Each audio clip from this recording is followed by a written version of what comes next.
Iraan lükkas täna tagasi veel ühe Donald Trumpi ultimaatumi ja sulges taas Hormuzi väina, kuid seekord täielikult ning esitas Ameerika Ühendriikidele vastu-ultimaatumi. Ameerika väed peavad piirkonnast täielikult lahkuma. Laupäeva õhtuni nõudis Washington ametlikult, et Iraan annaks avaliku garantii, et Hormuzi väin jääb avatuks ja kaubalaevadele enam rünnakuid ei toimu. Trumpi sõnastus kõlas ähvardavalt. Kui Teheranilt selliseid garantiisid ei tule, siis, tsiteerin, see ei saa olema Iraani jaoks just parim päev. Aga laupäev möödus ja Iraan vastas, kuid mitte garantiidega. Iraan tulistas raketiga konteinerlaeva pihta otse Hormuzi väinas ja kuulutas seejärel Hormuzi väina suletuks seni, kuni USA ei lõpeta, tsiteerin, sekkumispiirkonnas. Ja Iraan tegi seda vaid mõni tund pärast seda, kui Oman oli pakkunud välja plaani laevaliikluse täielikuks avamiseks. See oli demonstratiivne hoop Donald Trumpile, justkui öeldes, siin on juba kokkulepe, juba on kokku lepitud, aga Iraan ütleb, et meid see ei huvita. Selles saates analüüsime, mis täpselt viimase 24 tunni jooksul juhtus. Miks Donald Trumpi ultimaatum nii avalikult läbi kukkus ja mis kõige tähtsam, miks Ameerikal kogu oma võimsuse juures ei pruugi lihtsalt piisavalt mürske olla, et seda ultimaatumit jõuga toetada.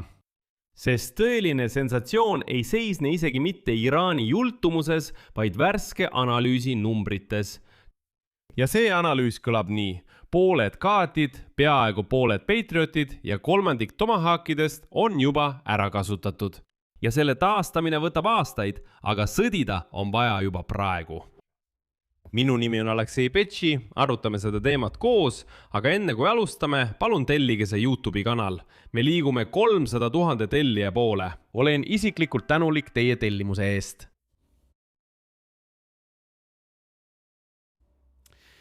Nii et räägime kõigest järjekorras. Laupäeval nõudsid USA otse ja vahendajate kaudu Teheranilt, et viimane tunnistaks avalikult, et Hormuzi väin on kõigile avatud ning seda tuli teha laupäeva 11. juuli lõpuks ja lubada viivitamatult lõpetada rünnakud kaubalaevade vastu. Kuid selle asemel tabas Iraani Islami revolutsiooni kaardiväe rakett konteinerlaeva Galaxy, mis sõitis Küprose lipu all otse Hormuzi väinas. USA keskväe juhatuse andmetel sai laev tõsiseid kahjustusi masinaruumis, pardal puhkes tulekahju ja üks tsiviilmeeskonna liige on kadunuks jäänud. Islami revolutsiooni kaardivägi teatas kohe, et mitu laeva, tsiteerin, välismaalaste õhutusel üritasid läbida marsruuti, mis polnud Teheraniga kooskõlastatud ning eirasid nõudeid kurssi muuta. Ja nende suunas tehti hoiatuslask. See sama hoiatuslask, mis rebis lahti masinaruumi ja maksis inimesele elu. Ja seejärel Iraani Islami revolutsiooni kaardiväe korpuse peamine avaldus, tsiteerin. Pärast seda juhtumit on Hormuzi väin suletud kuni edasise teavitamiseni ning seni, kuni Ameerika Ühendriigid ei lõpeta sekkumispiirkonnas, ei lubata ühelgi laeval transiiti. Ühepoolsed kokkulepped on läbi saanud, USA peab oma sõna pidama või maksma hinda. Ja et mõista Ameerika Ühendriikide alanduse ulatust, on vaja üht detaili, millest paljud on mööda vaadanud. Rünnak laevale Iraani poolt toimus vaid mõni tund pärast seda, kui Iraani välisminister Abbas Araghchi oli lõpetanud otsekõnelused Omanis oma Omani ja Katari kolleegidega. Ja kõige olulisem, Oman pakkus neil läbirääkimistel välja mõlema laeva teekoridori täieliku avamise Hormuzi väinas. Lõunapoolne marsruut läbi Omani vete oleks avatud täiesti ilma igasuguse eelneva kooskõlastuseta. Koridor в Ормузском проливе. Viiti läbi Omani vete oleks avatud täiesti ilma igasuguse eelneva kokkuleppeta. Tulles tagasi sõjaliste reeglite juurde ja ta ütleb, las Iraan teeb sama, tagame koos väina turvalisuse, las kõik toimib, ameeriklased on nõus lihtsalt kõrval astuma. See tähendab, et vahendajad panid lauale sisuliselt valmis lahenduse. Ja Iraan vastas raketilöögiga, kusjuures just sellele laevale, mis liikus lõunapoolset marsruuti mööda, Omani kaudu, Omani territoriaalvetes. See on teadlik näkku sülitamine nii Washingtonile kui ka vahendajatele korraga. Nagu öeldakse, meid ei huvita teie mingid ettepanekud, kõik saab olema ainult meie tahtmise järgi. Ja just siin juhtus midagi, mis teeb Valgele Majale veelgi rohkem häbi. Juba on pühapäeva keskpäev, tähtaeg on ammu möödas, aga Trump ei ole avalikult kuidagi sellele juhtumile reageerinud. Ameerika Ühendriikide president, kes lubas, tuletan meelde, tsiteerin, pommitada Iraani tasemeni, mida nad pole kunagi näinud, vaikib hetkel, kui tema ultimaatum demonstratiivselt jalga alla tallati. Aga USA sõjavägi ei olnud vait ja seda on samuti oluline arvestada, kui kritiseeritakse Donald Trumpi. Sest jah, okei, tema ise pole midagi öelnud, aga USA tegutseb siiski. See on väga oluline moment. USA keskväe juhatus teatas 3. nädala jooksul toimunud löökide seeriast Iraani vastu. Ulatus on üsna tõsine. Tabatud on 140 sõjalist objekti. Need on raketi- ja droonikompleksid, laskemoonalaod, sidekeskused ja rannikuradarid. Plahvatused kõlasid Bandar Abbasis, Sirikis, Chabaharis, Keshmi saarel, Bushehri provintsis ja Asaluies. Ja nüüd tsiteeritakse USA keskväe juhatust. Iraanile anti veel üks võimalus näidata, et ta järgib memorandumit pärast seda, kui ta oli vastutusele võetud varasemate rünnakute eest kaubalaevadele ja ta kukkus taas läbi. Löögid, rõhutasid sõjaväelased, viiakse läbi ülemjuhataja käsul, see tähendab isiklikult Donald Trumpi poolt ja Pentagoni juht Pete Hegseth ütles oma stiilis ning märkis, tsiteerin, Iraan tegi vale valiku, löökide eest maksab ta ise. Aga mis edasi juhtus, see on oluline. Iraan ei kartnud. Teheran andis vastulöögi rakettidega, rõhutasid sõjaväelased Ameerika sõjaväebaasidele Pärsia lahe riikides. See tähendab, et tsükkel on taas suletud. Mäletate, me juba arutasime seda teiega. Tsükkel käib Ameerika sõjaväebaaside ümber Pärsia lahe riikides. See tähendab, et tsükkel on taas suletud. Mäletate, me juba arutasime seda teiega. Tsükkel käib nii. Kõlab Ameerika Ühendriikide ultimaatum, siis läheme ringile. Iraan ignoreerib seda kõike. Järgneb Ameerika Ühendriikide löök ja pärast seda tulevad juhised. Ameerika Ühendriikidelt, siis läheme ringile. Iraan ignoreerib seda kõike. Seejärel järgneb Ameerika Ühendriikide rünnak. Iraani rünnakut pärast mida kõlab taas USA ultimaatum ja nii rõhutati, käib see kõik ringiratast. See on klassikaline eskalatsioonispiraal, milles pole ilmset väljapääsu. Just selles seisnebki olukorra ohtlikkus. Iraanlased hoiatasid juba ette, et iga vastulöök konteinerlaeva pärast toob neil kaasa karmi vastuse. Sellest tupikust väljapääsu ei ole. Iraanlased hoiatasid juba ette, et iga vastus konteinerlaeva eest saab neil karmid vastused. Uued vaenlase baasid Lähis-Ida piirkonnas saavad kindlasti sihtmärkideks. Ja lõpuks, nagu me juba mitu kuud näeme, see spiraalne eskalatsioon keerleb ikka sama tsükli järgi. Ja see kõik näeb välja nagu sõja uus ring. Aga just siin ongi probleem, miks Trump muide ka vaikib. Miks Trumpi ultimaatumit ei järgnud kohe purustav löök, mida ta oli lubanud? Jah, USA keskjuhatus vastas, aga mitte purustavalt, vaid olgem ausad, nagu alati. Nad löövad pidevalt radarite, rannikuala, mingite sõjaliste objektide ja nii edasi pihta. See kordub juba üsna sageli, aga mingit eriti purustavat lööki pole järgnenud. Ja vastus küsimusele, miks Trump vaikib ja miks pole purustavat lööki, on olemas strateegiliste ja rahvusvaheliste uuringute keskuse värskes analüüsis. Selleks ajaks, kui täiemahulised lahingutegevused USA ja Iraani vahel ametlikult aprillis peatusid, Pentagon oli selleks hetkeks juba kulutanud vähemalt poole oma THAAD-i raketitõrjesüsteemi rakettidest, peaaegu poole Patrioti rakettidest ja umbes 30 Tomahawk tiibraketti. Tundus, et see sõjapaus oleks pidanud andma Ameerika Ühendriikidele aega varude täiendamiseks. Kuid praeguste tarnete graafikute järgi saab Pentagon umbes 15 uut Tomahawk raketti ja 20 uut Patriot raketti kuus. Ja nüüd tähelepanu. 2026 aastal ei ole üldse ette nähtud Kaati raketitõrje rakettide tarnimist. Seetõttu hindab strateegiliste ja rahvusvaheliste uuringute keskus, et varude taastamine sõjaeelsele tasemele võtab aega 3 aastat või isegi rohkem. Ja mõelge selle aritmeetika peale. Esimese 16 operatsioonipäeva jooksul tulistasid Ameerika väed välja 402 Patriot raketti. 402. Praeguse 20 raketi kuus tootmise juures kulub ainult selle salve taastamiseks üle 2 aasta. Tomahawk tulistati nende samade esimese 16 operatsioonipäeva jooksul lausa 535 tükki. Merejalaväe erru läinud kolonel ja selle keskuse analüütik Mark Kenjan sõnastab riski USA jaoks otse. Järgneb tema tsitaat. Kui sõda jätkub samas tempos nagu viimased 5 kuud, vähendab see varusid nii palju, et tekib uus kõrgem riskitase, kuid juba Indo-Vaikse ookeani piirkonnas. See ongi tõeline lõks Donald Trumpile. Iga rakett, mis lastakse Iraani pihta, on rakett, mida siis enam ei ole, kui Hiina liigub Taiwani vastu. ja nüüd nimetab Keynesian seda suurenenud haavatavuse aknaks Vaikse ookeani lääneosas. Pentagon kiirgab muidugi avalikult maksimaalset kindlustunnet ja täna pressiesindaja Sean Parnell teatab, tsiteerin: Ameerika Ühendriikide relvajõud on maailma kõige võimsamad ja neil on kõik vajalik, et tegutseda ajal ja kohas, mille president valib. Aga ma tahan juhtida teie tähelepanu sellele, et see Sean Parnelli avaldus on sõna-sõnalt identne sellega, mida seesama Sean Parnell ütles aprillis. Just siis, kui nad sõjas pausi tegid, ütles ta täpselt samu sõnu. Ta ütleb, kui vaja on, siis me lööme, meil on kõik olemas, me oleme kõige tugevamad ja nii edasi. Ehk siis siin on lihtsalt kopeerimine päris argumendi asemel. Ja Trump üritab probleemi lahendada administratiivselt. Juunis rakendas ta kaitsetootmise seadust, et eemaldada bürokraatlikud takistused ja kiirendada rakettide tootmist. Aga tootmisvõimsuste laiendamine nõuab aega, mida Trumpil ei ole. Lõksu teine pool on majandus ja just siin lööb Iraan Trumpi kõige haavatavamasse kohta. Hormuzi väin lasi enne sõda läbi 1/5 maailma nafta ja veeldatud maagaasi tarnetest.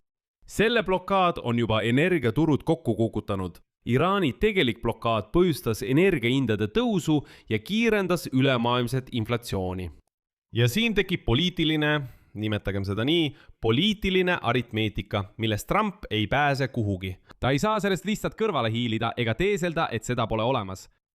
Hinnatõus, eriti bensiini hinnatõus, on poliitiliselt kõige tundlikum küsimus Donald Trumpi jaoks enne novembrikuu kongressivalimisi.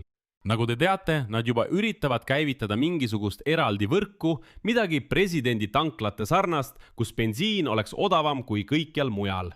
Lühidalt öeldes üritatakse välja mõelda mingeid poliitilisi programme, kuidas ameeriklastele näidata, et probleem bensiini hindadega ei ole tegelikult nii tõsine probleem. Kuigi kõik ameeriklased saavad aru, et see on tõesti väga keeruline probleem. Ja muide, iraanlased saavad sellest samuti aru. Iraanlased mõistavad seda samuti väga hästi. Nende arvestus on väga lihtne. Mida kauem Hormuzi väin on suletud, seda kallim on bensiin Ameerika tanklates ja seda halvem on vabariiklaste tulemus novembrikuu valimistel. See tähendab, et Teheran ei sõdi ainult rakettidega. Ta sõdib ka nende hindadega tanklates kusagil Ohios, Pennsylvanias, Californias ja nii edasi. Ta sõdib ka seal. Ja veel üks detail, mis võib kõike muuta. Laupäeval andis esimest korda üle pika aja, nimetame seda nii, jutumärkides, hääle Iraani uus ülemjuht, Ajatollah. See on see sama, keda keegi pole veebruaris saadik näinud ja kes ei ilmunud isegi oma isa matustele. Rõhutan, et Iraani meedia omistab talle kirjaliku avalduse, milles ähvardatakse kättemaksuga eelkäija ja tema isa surma eest, kes tapeti sõja esimestel päevadel. See muudab olukorda. Miks? Sest seniuni MNI juht, isegi kui see on kirjalikus vormis, ma ei tea, kas ta ise kirjutab seda või mitte, aga siiski, kui isegi see ebamäärane juht vaikis, võis rünnakuid veel omistada islami revolutsiooni kaardiväe radikaalide omavolile. Võis rääkida, et on mingi lõhe, et radikaalid, nemad tegid seda, aga meie tahame läbirääkimisi. Alles eile ütlesid iraanlased, poliitiline eliit rääkis ümmarguselt, et kuulge, see oli süsteemi rike, me ründasime Hormuzi väina kogemata ja isegi mitte meie, vaid sõjavägi ründas, neil on seal oma seisukoht. Varem sai alati kriik nende kaela ajada, aga nüüd astub kõrgem juht avalikult välja ja võtab kättemaksu hoiaku. See tähendab, et neil samadel läbirääkijatel Teheranis ei jää praktiliselt manööverdamisruumi, sest nende peamine juht ütles, et me hakkame kätte maksma. Kõik, nagu ta ütleb, iraanlased ja usklikud üle kogu maailma hakkavad varsti kätte maksma Ali Hamani tapmise eest. Siin tekib küsimus, mida Donald Trump selles olukorras edasi teeb? Minu arvates on siin 3 stsenaariumi. Esimene stsenaarium on massiivne löök, see sama, mida Trump lubas. Aga mis on probleem? Pooli Thade pole enam, pooli Patriote pole enam, Tomahawkide arv väheneb järjest, nende täiendamine võtab vähemalt 3 aastat. Iga lask Iraani suunas nõrgestab positsioone Hiina vastu. Muide, sõjaväelased ütlesid seda Trumpile juba enne sõda. Tuletan meelde, et ühendatud staabiülemate komitee esimees kindral Dan Kane ja teised hoiatasid, et pikaajaline kampaania mõjub varudele väga rängalt. Eriti nendele, mida vajavad Ukraina ja Iisrael. Teine stsenaarium on kapituleerumine, kuid kavalalt kokkuleppe varjus. see tähendab Omaani plaani vastuvõtmist, tegelikult nõustudes Iraani tingimustega läbipääsuks. Aga öelda, et selle skeemi mõttes välja mitte Iraan, vaid Omaan, et seal hakatakse võtma mingit tasu, kuid seda ei nimetata läbipääsutasuks, vaid näiteks teenustasuks väina hoolduse, turvalisuse tagamise eest ja nii edasi. Ja nimetatakse seda veel vabatahtlikuks. Noh, keegi justkui ei sunni kedagi, aga kui sa ei maksa, siis sa läbi ei pääse. Poliitiliselt on see hukatuslik, jah. See on tunnistus, et kõik ultimaatumid olid bluff. Aga majanduslikult on see ainus kiire viis nafta hinda enne valimisi alla tuua. Ja Trumpil, muide, mis on Trumpi eripära? Tal õnnestub seda teha. Ehk siis, meenutage, kui ta 17. juunil allkirjastas vastastikuse mõistmise memorandumi Iraaniga, ütles ta, noh kuulge, kas te tahate, et me nendega edasi sõdiksime? Kui me sõdime edasi, läheb nafta hindadega jamaks. Noh, me ei saa seda lubada. Kui Hormuzi väin suletakse, siis on teil bensiinhinnad kõrged. Seetõttu, jah, me natuke panime puusse, me natuke ei arvestanud, aga kuulge, mida te siis tahate? Siis kui talle öeldakse, aga sa ju lubasid nende raketi arseali puruks lüüa. Trump ütleb, noh, kuidas ma seda teha saan? Mis mõttes? Saudi Araabial on raketid, aga Iraanil ei ole. Ma ei saa ju nii teha. Kas te tõesti tahtsite nii? Nii ei saa olla. Ja paradoks seisneb selles, et tema valijad ütlevad, no tegelikult jah, loogiline, tegelikult on kõik korras. Trump ütles sõna otseses mõttes 2 päeva tagasi, mõelge, 2 päeva tagasi, et Iraan on põhimõtteliselt juba denukleariseeritud. Ta ütleb, no tegelikult me matsime nad maha rikastatud uraan kõik. Võime arvata, et denukleariseerimise küsimus on ka juba lahendatud. Ja tema valijad ütlevad, no põhimõtteliselt küll. Tuletan meelde, et ta maeti rohkem kui aasta tagasi. Milleks siis oli see sõjafaas?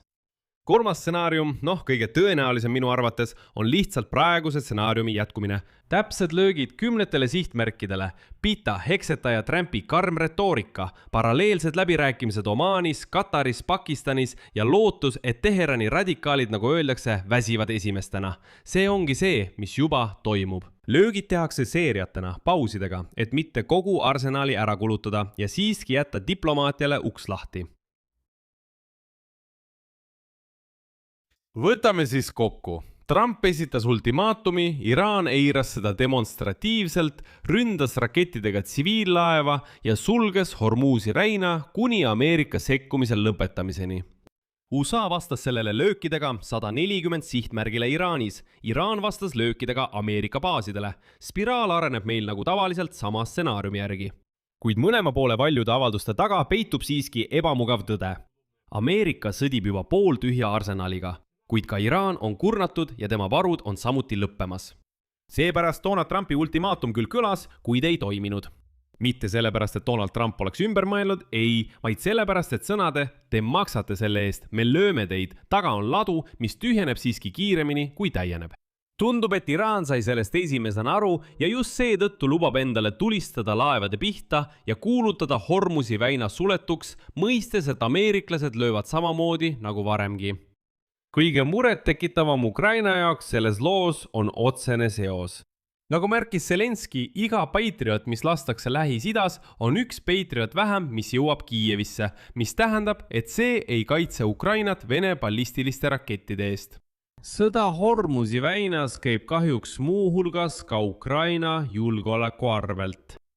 Siia panen 3 punkti. Kirjutage oma arvamus ja järeldused selle video kommentaaridesse, tellige kanal, vajutage kellukesele ja ärge unustage vajutada meeldib nuppu. Sellega on kõik. Hoolitsege enda eest. Kõike head!